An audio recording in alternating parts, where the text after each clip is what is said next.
In the history of the world, there have been wars. And during the Second World War, people organized themselves to defend all over the place. But there is a country that could not defend itself, which had to come and take our ancestors to go defend them. And today that same country wants to give us lessons. The pot calling the kettle black. During World War I, France called on its colonies in Africa to provide soldiers for the war effort, especially as the casualties mounted early on. They recruited hundreds of thousands of African men, many from West Africa, like Senegal, Mali, Guinea, and Côte d'Ivoire, into what was known as the Tirailleurs Sénégalais, though not all of them were from Senegal. Some of these men volunteered, but many were conscripted or pressured into service. They were sent to fight on the front lines in Europe, often in brutal conditions. Despite their bravery and sacrifice, they were not treated equally. They were paid less, given the worst duties, and faced racism from both the French military and civilians. After the war, many of them didn't receive the same recognition or benefits as white French soldiers. Ibrahim Traoré is the current president of Burkina Faso, and the country was formerly known as Upper Volta during colonial times under French rule. During World War I, men from what is now Burkina Faso were indeed recruited by the French to fight in Europe. Like many other West African colonies, Upper Volta contributed soldiers, often through force or coercion, to the French war effort. These African soldiers helped France defend itself, yet they were exploited and marginalized. What's powerful now is how leaders like Thomas Sankara in the 1980s and now Ibrahim Traoré have taken strong anti-colonial stances, speaking out against how France exploited African nations. When France conscripted African men during World War I, it planted a seed of resentment. These men fought and died in a war that wasn't theirs, often under harsh conditions and without fair treatment.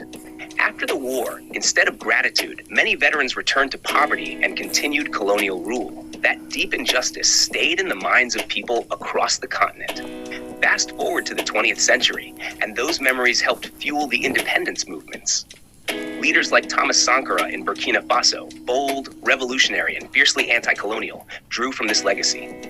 Sankara famously rejected French dominance, renamed Upper Volta to Burkina Faso, meaning land of upright people, and promoted self-reliance. Today, President Ibrahim Traoré echoes some of that same sentiment, especially in challenging ongoing French influence in the region. So in a way, the forced service of African soldiers in World War I eventually helped inspire a push for freedom and pride decades later. The CFA franc was created by France in 1945, right after World War II, to control the economies of its African colonies. Today, there are two versions, one for West Africa and one for Central Africa. Burkina Faso uses the West African CFA franc, along with countries like Senegal, Mali, and Côte d'Ivoire. Here's the key thing. The CFA franc is pegged to the euro, and the French treasury guarantees its value, which might sound good, but it also means these African countries don't control their own currency. France even held a portion of their foreign reserves for decades. So today, in places like Burkina Faso, the legacy of colonialism, especially the way France used African resources and people, still weighs heavily. Even after independence, France kept strong economic and military ties with its former colonies. For example, the CFA franc, which many West African countries still use, is linked to the French treasury. That's a big symbol of continued control for many people. Leaders like Ibrahim Traoré are part of a newer wave that's rejecting that influence.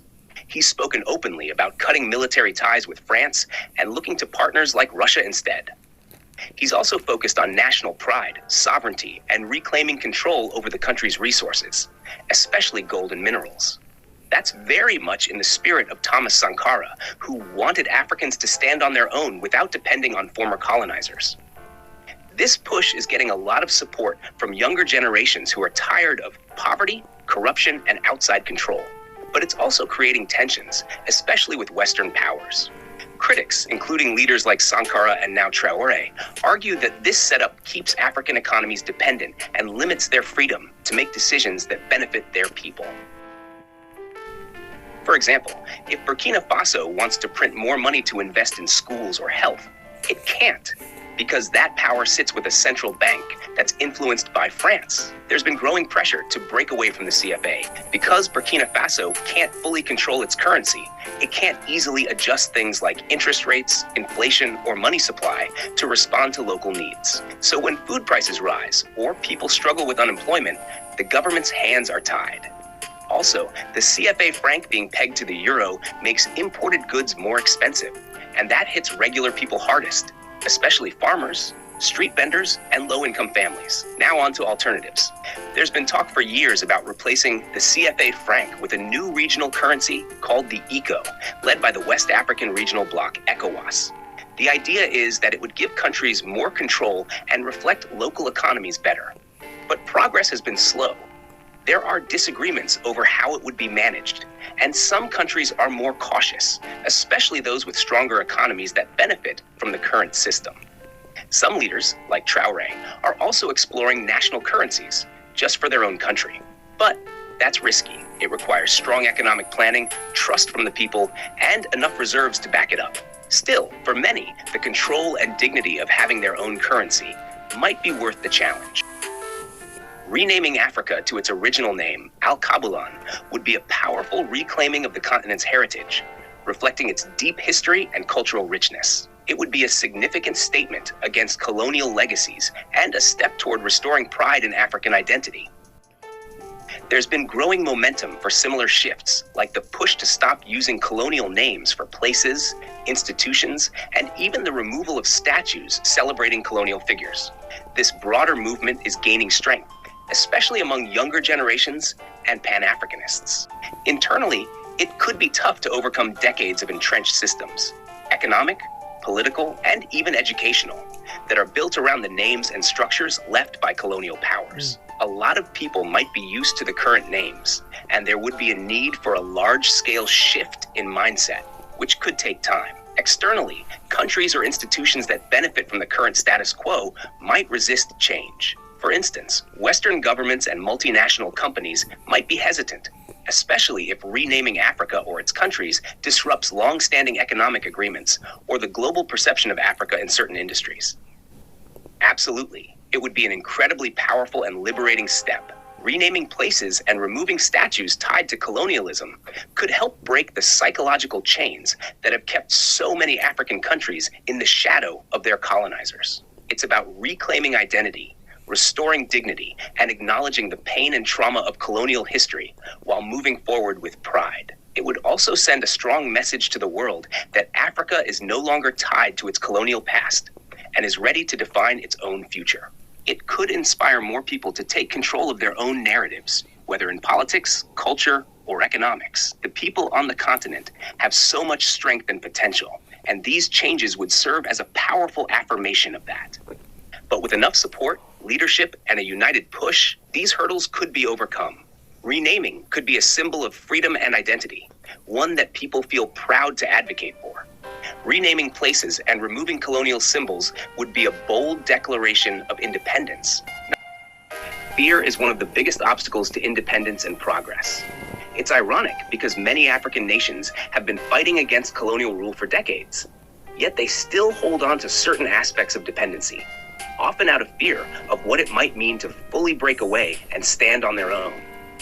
This fear can come from the fear of failure, fear of isolation, or fear of losing political or economic connections with former colonial powers. If they continue to complain about colonial rule while clinging to the structures that uphold that rule, it's a contradiction that doesn't lead to real change. African leaders need to recognize their strength and the potential of the continent. Africa is rich in resources, culture, and talent, and it has the capacity to become a global economic powerhouse if the nations come together and take the risk of breaking free from external control. Yes, it's a big leap, but it's a leap that can ultimately bring freedom and prosperity for future generations. Standing on their own means taking responsibility, making tough decisions, and creating new alliances within Africa instead of relying on the West. They would need to focus on self-sufficiency, build regional cooperation, and invest in their own infrastructure and industries. There's nothing to fear but fear itself. Once African leaders are able to overcome this fear, the path to independence and true freedom will open up. Ultimately, it's about having the vision and the courage to build something new, something authentic that's based on Africa's own values, resources, and priorities.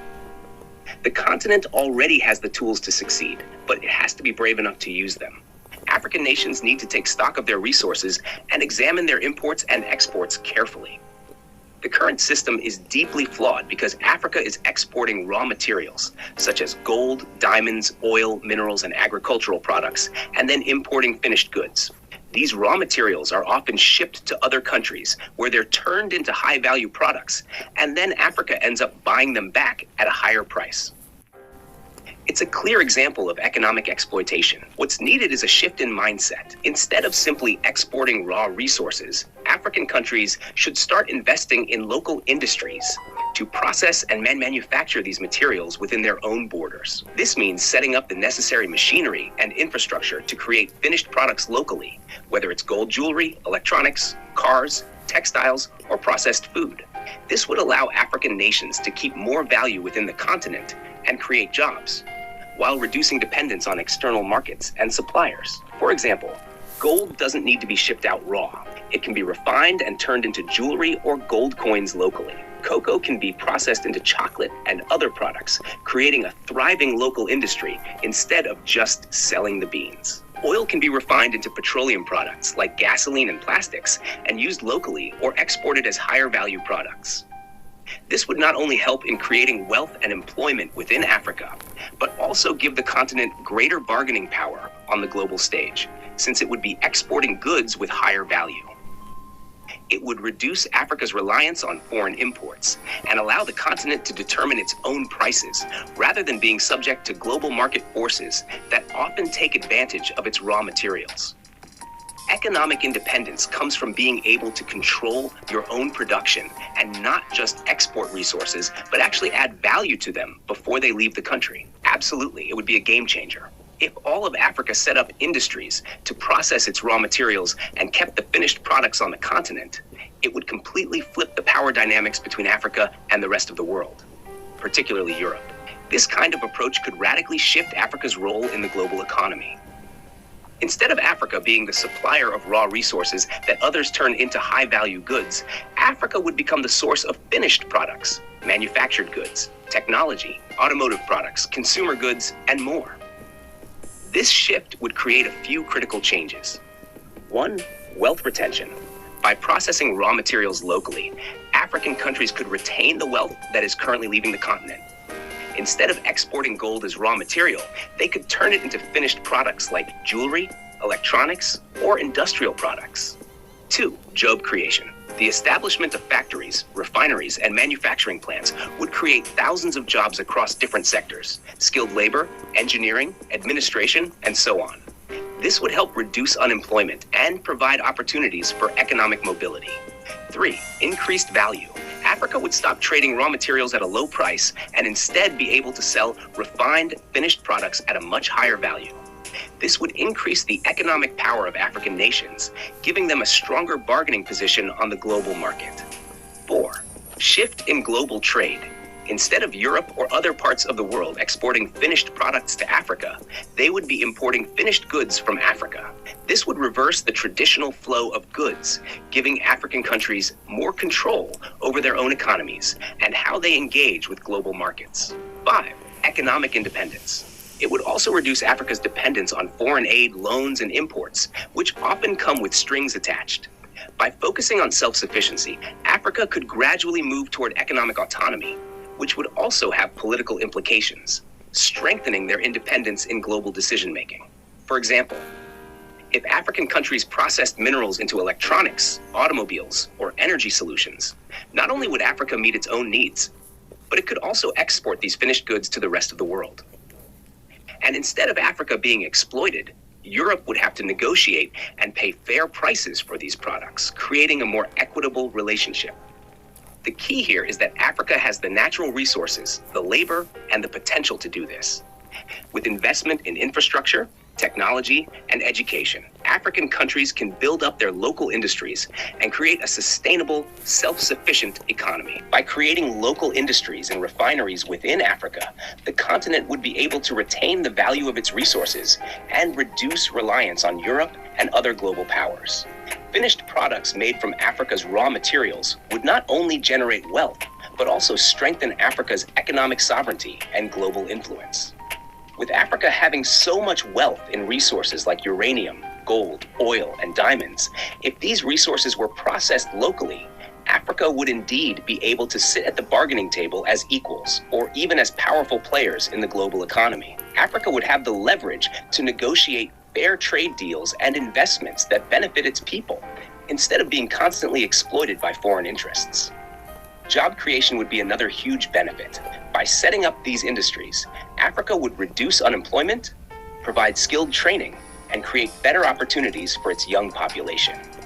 The continent's young workforce could be a key asset if empowered through education and training in manufacturing and technological industries. For African nations to be respected on the global stage, they would need to show the world that they are capable of managing their own resources and controlling their own economies. This could lead to a shift in power dynamics, where Africa's wealth becomes a source of strength and independence, not just exploitation. It's a vision of economic empowerment, self-reliance, and respect that could transform Africa's future. Ibrahim Traore's leadership is indeed a powerful example of how one person with a bold vision can start a movement. It's a risky endeavor, and the history of assassinated African leaders who had similar visions, like Patrice Lumumba, Thomas Sankara, and others, has made many leaders wary of taking bold steps toward true independence from Europe. Someone has to start the vision for Africa's autonomy and the transformation of its natural resources into finished products. If one country like Burkina Faso, under Ibrahim Traore, succeeds in this endeavor, it would send a powerful message to the rest of the continent. It could serve as an inspiration and blueprint for other nations to follow without fearing for their lives or falling victim to Western-backed interests. The fear of assassination and retribution is a real barrier for many African leaders. The absurdity of exporting raw materials only to buy them back at higher prices is a strong argument. If countries begin refining their own resources, they'll not only end exploitation, but also gain the respect of the world, turning the tide on economic dependence. Perhaps Ibrahim Traore's success will show the way, proving that the path to independence and prosperity doesn't have to be paved with fear. It can be built through determination and vision. Africa has the potential to control its destiny economically. Ibrahim Traore's survival and success are pivotal. If he can hand-make it through the next few years and demonstrate the feasibility of his vision for Africa's independence, it could be the catalyst for other leaders to take the leap and move toward economic autonomy. His leadership could show them that standing up to European influence and taking control of their own resources isn't only possible, it's necessary for Africa's future. If the people of Burkina Faso support him and the vision starts to take hold, it could provide the courage and proof of concept needed for other African nations to follow suit. Prayer and global support will be crucial for his safety, especially given the powerful forces that might oppose such a bold move. The hope is that if he survives and his plan succeeds, it will inspire other nations to join the movement, and a collective shift can begin. In times of great change and political upheaval, it often takes the collective will of the people to safeguard their leader and vision for the future. By being vigilant, protective, and active, citizens can play a huge role in ensuring that Ibrahim Traore's leadership is not only protected, but also allowed to thrive. It's crucial that every citizen feels the weight of responsibility for their country's future and takes an active role in protecting that vision, especially when the stakes are as high as they are now. The unity of the people can be a formidable force, and if they are engaged and ready to act, it becomes much harder for any external or internal threats to succeed. This kind of grassroots support could indeed create the foundation for lasting change. During the Italian invasion of Ethiopia, the unity and collective effort from all levels of society were key to the country's resistance. When the people believe in a cause, especially one as important as independence and self-determination, they are willing to do whatever it takes. In that case, it was the entire nation, not just the military that fought back, and it became a symbol of resistance. If Burkina Faso and other African nations can tap into that same sense of shared purpose, the movement could grow and become unstoppable. Ibrahim Traore's leadership could really serve as the spark for that kind of national awakening, where every citizen sees their role in the future of the continent.